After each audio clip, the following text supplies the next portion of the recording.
বাড়ি গচিয়ে দেবে কবুতর উঠতে পারে, ঠিক নেই। খাওয়ানোর জন্য রাখছি, সপ্তাহে 2 দিন করে খাওয়াই। একটা লেবু আছে, ডাবলি খাবার না দিয়ে ছোলা দিবেন, রেজা দিবেন, তিসি বাজরা। এখন দেরি গাছে ঠিক আছে। আসসালামু আলাইকুম, সবাই কেমন আছেন? আমি মিতুল বিজয় বেদ থেকে বলতেছি। আল্লাহর রশিদ রহমত আপনাদের দুয়ায় অনেকদিন পর ভিডিওতে আসলাম। সময় পাই না, সময়ের কারণে ভিডিওগুলো করতে পারতেছি না। তো এখন ভাদ্র মাসে আমার কী করণীয় এই নিয়ে আজকে ভিডিওটা। যারা কবুতর রেস করবেন তাদের জন্য ভিডিওটা শুরু থেকে আজ পর্যন্ত থাকেন। আশা করি এই ভিডিওটা দেখলে উপকৃত হবেন। কারণ মূলগুলো বুঝতে পারবেন।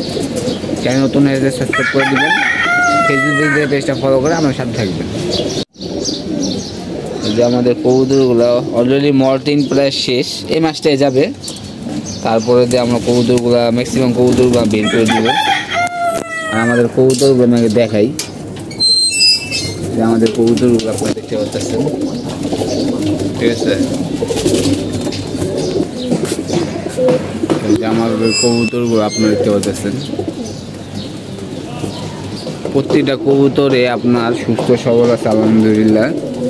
এবং কবুতরে যে ইটগুলা পানি দিয়ে পানিগুলো আছেন কেন ময়লা গেছে, একটা পাওয়া যায় স্টিলের, ওগুলো কিনতে হবে। ওগুলো কিনলে পানিটা ময়লা হবে না। আর কবুতর আলহামদুলিল্লাহ প্রত্যেকটা কবুতর ঠিক আছে, সুস্থ আছে। ভাদ্র মাসে যেটা হয় কবুতরগুলো ম্যাক্সিমাম অনেক তাপমাত্রা থাকে, তো তাপমাত্রা থাকার কারণে কবুতরগুলো একটু ঘাবড়ে যেতে পারে, হাঁপাইতে পারে, কবুতর স্ট্রোক করে মারা যায়। এই ক্ষেত্রে আপনার যেরকম পানি আছে না, যেরকম পাত্রে দিবেন মাটিতে আমি দিয়ে রাখবেন, দেবেন, ইনশাল্লাহ কোনো সমস্যা হবে না। আর 2 দিন পর কবুতরগুলো গোসল দিয়ে যাবেন। কবুতর গোসল দিচ্ছে আমি দেখা যাচ্ছে। যে কাজ করা নট দেখতেছে, এটাকে বিজার নট। কদিন আগে আনছিলাম, অসুস্থ হয়ে গেছিল, ওদের এখানে রেখে দিচ্ছে। এমন আছে এই কবুতরটা যদি বাড়ি গচিয়ে দেবে কবুতর উঠতে পারে, ঠিক নেই, ঠিক আছে। আর এমনি কবুতরগুলো দেখেন সবগুলো কবুতর ঠিক আছে। অনেকগুলো কবুতর আমাদের অসুস্থ আসছিল ওই পাশে, সব আমি এই জায়গায় নিয়ে আসছি। তো ভাদ্র মাসে যারা কবুতর রেস করবে তারা কি করবে এই নিয়ে আজকে ভিডিওটা আমরা পরবর্তীতে বলতেছি। আমার দেখে আমাদের মোরগ কই যে বসে কি অবস্থা আছেন,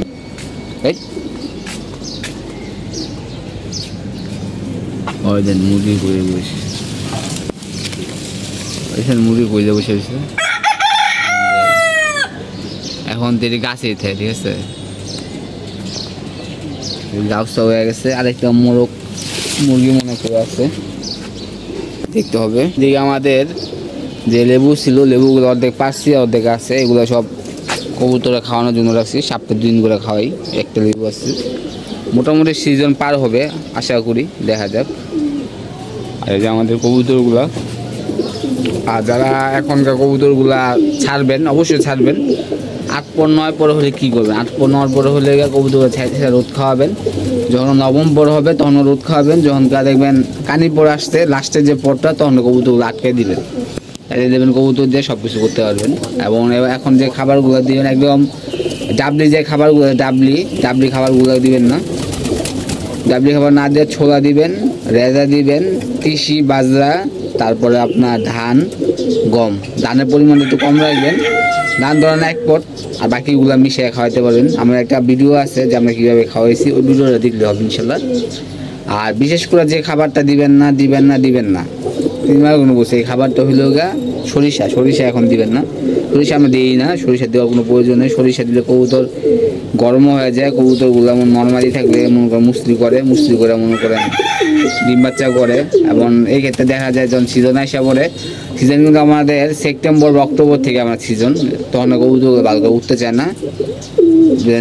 জোড়া মিলে এই বিল্ডিংয়ে বসে, ওই বিল্ডিংয়ে বসে, বামে বসে থাকে, নানান ধরনের সমস্যা সৃষ্টি করে।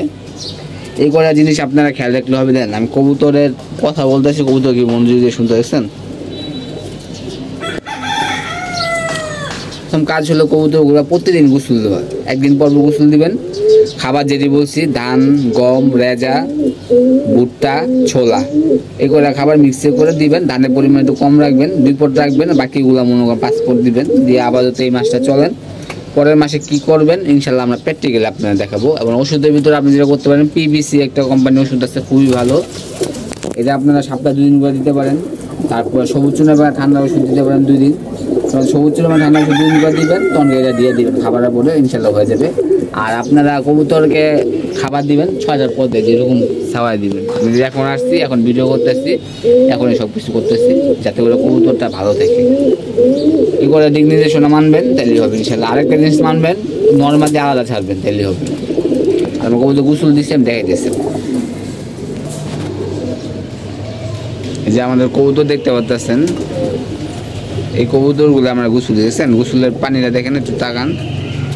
একদিন পর পর দিয়ে কবুতর গোসল পাই, যেমন আজকে এটা দিছি, কালকে দিব নিচের গুলা, পরের দিন দিব আবার এইটা, পরের দিন আবার এটা, এইভাবে করে দিতেছি, কারণ প্রতিদিনই গোসল লাগবে। আর আমাদের মাদিগুলা আলহামদুলিল্লাহ প্রত্যেকটা মাদির সুন্দরভাবে একদম পাক হয়ে গেছে, পাকগুলা ফ্রেশ হইতেছে এবং মোটামুটি মডেলিং কমপ্লিট।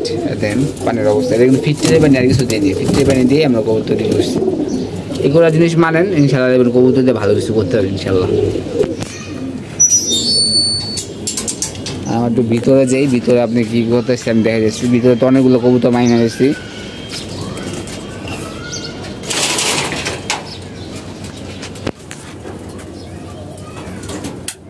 যে ভিতরে আপনার এখানে কিছু কবুতর দেখছিলেন আপনারা, 4-5টা কবুতর আমি নিয়ে এসেছি ওই পাশে। এখানে যে মাদিটা পরে সুস্থর পথে এটা, তারপরে যে এটাও একটু সুস্থর পথে, এগুলো যা আছে সব নিয়ে যাবো এই পর্যন্ত, এগুলো থাকবে না, যেখানে কিছু থাকবে না, এগুলো সব রেখে দিচ্ছি জায়গায়। আর এই মাদিগুলো দেখেন ডিম পেড়ে কী করতেছে, এই যে মোরগটা খাবার জন্য বুঝছেন, পলিথিন বাইতে কি উঠছে, তোরা ঢুকতে উঠছে না বেড়া তো থাক। তো এইভাবে করতেছি, এইভাবে করে কবুতরগুলো পালার চেষ্টা করতেছি। আর গোসল আর পানি থাকলে আর কিছু লাগে না, ঠিক আছে, গোসল আর পানি দিবেন তাহলে ইনশাল্লাহ হয়ে যাবে। এই ছিল আমাদের ভিডিওটা, যত সম্ভব দেখানোর চেষ্টা করছি। ভালো থাকবেন, সুস্থ থাকবেন, কবুতর বুদ্ধি যত্ন নেবেন ইনশাল্লাহ। আপনি দেখা হবে। আল্লাহ হাফেজ, ভালো থাকবেন।